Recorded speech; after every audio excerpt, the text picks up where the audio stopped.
ଆମର ଯୋଉ ଲୋକମାନଙ୍କର ଗାଈ ଗୋରୁ ଥିଲେ, ଲୋକମାନେ ସବୁ ଶ୍ମଶାନକୁ ପୋଡ଼ା ହେବା ପାଇଁ ଆସନ୍ତି। ଯେତିକି ଆମର ଶ୍ମଶାନର 331, 332, 303, 304 ପ୍ରାୟ ଆମର ଗୋଟେ ଶ୍ମଶାନ ହେଲା 60 ଡିସିମିଲି, ଗୋଟେ ଗୋଚର ହେଲା 125 ଡିସିମିଲି, ଆଉ ଗୋଟେ ଗୋଚର ହେଲା 104 ଡିସିମିଲି, ଆଉ ଗୋଟେ ଶ୍ମଶାନ 28 ଡିସିମିଲି। ଆରାଉଣ୍ଡ 3.5 ଏକର ଆମର ଶ୍ମଶାନ ଗୋଚର ହେଇକି, କିନ୍ତୁ ବର୍ତ୍ତମାନ ସେଟାର କିଛି ତାର ମାନେ ଆମେ ଭାବୁଛୁ ଯୋଉ ଯେତିକି ଯୋଉ 10-12 ଫୁଟରେ ଯେତିକି ହେଇଛି ଯୋଉ ପିଲର ସେତିକି ବୋଧେ ଜାଗା, ଆଉ ଯାହା ସବୁ ପେପର ୱାର୍କିଂ ହେଇକି ଅଛି।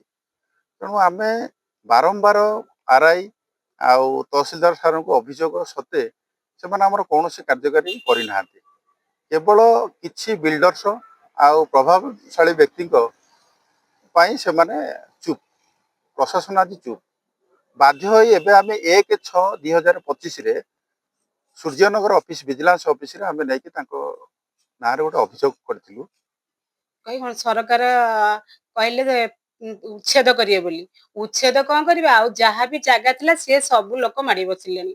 ଏଇଠି ଦେଖୁନାହାନ୍ତି ମାଟିଆପଡା ବ୍ରିଜ ଗଡିଗଲା ପରେ ବାଁ ପଟେ ସେଠି ଶ୍ମଶାନ, ତାପରେ ଗୋରୁ ଗାଈ ନହନ୍ତି, ଗୋଚର ଗୋଚର ସେଠି ପାଖରେ ଶ୍ମଶାନ, ମଇଁଷି ରଖନ୍ତି ଲୋକ, ଗାଈ ଗୋରୁ ଚରନ୍ତି।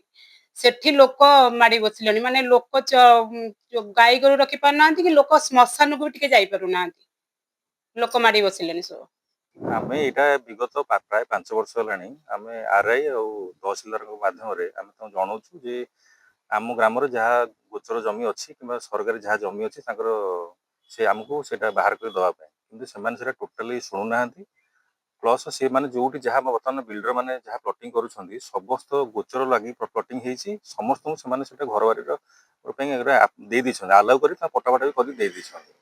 ତ ଆମର ଆଉ ଏଠି କୌଣସି ମଶାଣିର କୌଣସି ମାନେ ଜାଗାରେ ଏଠି ଆଉ ନାହିଁ। ଆଉ ଯାହା ବି ଥିଲା ସେ ସବୁ ମାଡ଼ି ବସିକି ତାକୁ ସବୁ ସେମାନେ ଗେଟ୍ ଲଗେଇ ଦେଇଛନ୍ତି, ତାଙ୍କର ଢଳେଇ ରାସ୍ତା ସେମାନେ ସବୁ କରିସାରିଲେଣି। ତାପରେ ବର୍ତ୍ତମାନ ଆମ ମାଟିଆପଡ଼ାରେ ଯେଉଁ ଶ୍ମଶାନ ଆଉ ଗୋଚର ଅଛି ସେ କେବଳ କାଗଜପତ୍ର ହିଁ ରହିଯାଇଛି, ତାର କିଛି ବିକଳ୍ପ ନାହିଁ। କେବଳ ମଶାଣି ଗୃହ ଯୋଡ଼ିଏ ଦେଖିଲେ ଜଣାପଡ଼ୁଛି ଯେ ନାଇଁ ଏଇଠି ମଶାଣି ଅଛି, କିନ୍ତୁ ତା ଚତୁଃପାର୍ଶ୍ୱରେ ଆଉ କିଛି ନାହିଁ, ସବୁ ଜବରଦଖଲରେ ଅଛି। ଯିଏ ଯାହାର ପଛ ଜମିଗଲା, କିଏ ବିଲ୍ଡର, ସମସ୍ତେ ମାଡ଼ି ବସିକି ସରକାରଙ୍କ ଜମିକି ଆକ୍ୱାର କରିକି ରଖୁଛନ୍ତି। ଆଉ କହିବା ଦ୍ୱାରା ପ୍ରତିବାଦ କଲେ ସେମାନେ ଧମକ ଓଲଟି ଦେଉଛନ୍ତି। ଅଧିକାରୀ ତାଙ୍କ ହାତରେ ପଇସା, ଯାହାର ସେ ତାଙ୍କର ଗ୍ରାମବାସୀଙ୍କ ହାତରେ ପଇସା ପତ୍ର ନାହିଁ, ବଳ ନାହିଁ, ତେଣୁକରି ସେମାନେ କ'ଣ କରିବେ? କେବଳ ଆପଣମାନଙ୍କ ଦ୍ୱାରା ଜଣାଇବାକୁ ଚାହୁଁଛୁ ସରକାରଙ୍କୁ ଯେ ଆମର ଏଇ ଯେଉଁ ଜବରଦଖଲଟାକୁ କେମିତି ଗ୍ରାମବାସୀ ଉପକୃତ ହେବା ପାଇଁ ରଖାଯାଇଥିଲା, ତେଣୁ ଗ୍ରାମବାସୀଙ୍କ ଉପକୃତ ପାଇଁ ରଖିବା ଦରକାର। ପ୍ରଶାସନ ଯଦି ସେ ଜିନିଷଟାକୁ ବାହାର କରିକି କରିଦେବ ତାହେଲେ ଆମେ ଉପକୃତ ହବୁ।